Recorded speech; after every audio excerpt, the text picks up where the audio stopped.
هو مو متزوج عليه، شلون ما تزوج؟ بس طلق هسه، هو مطلق السيد ويريدون يطلقون محكمة، اكو خلافات يعني. زين هو انت أي. من حب وراح خانك وتزوج وعافك وانت يتيمه وهاي. زين أي. منين الغلط؟ انت منك لو منه؟ لا هو تزوج وقال، من قلت له قال انا اهلي جبروني واحنا عشاير، وقالوا هاي قرايبك ولازم تاخذها واني احبك وما من هاي السوالف. يعني طلع هو انت بريء. ما لك علاقه باهله، احساسك المره تحس. هو أي. لما انخطبها كان كاش منك لو مقهور عليك؟ عقل ما عندك؟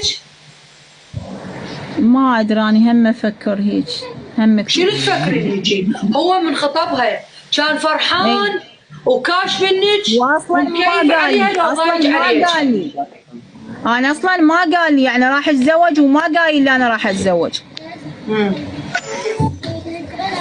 زين بالفترة اللي عافك وتزوج سأل عليك انت وجهالك بيها؟ لا يجيني ثاني يوم يبات يمها ويجيني الصبح.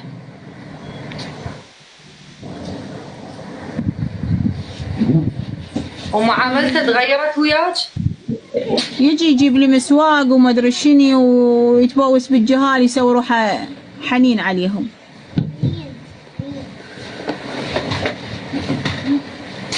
انت شو تقولي؟ تريد ترجعي له؟ ما ادري، افكر شو صديقاتي. بس السؤال، هي خلفت منه؟ اي خلفت 2 توم.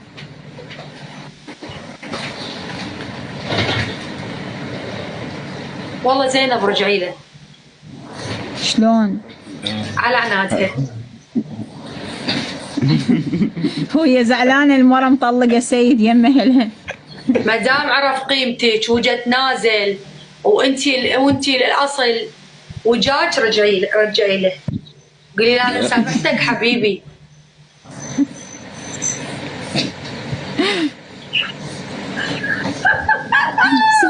والله رجعي له، ايش بيك؟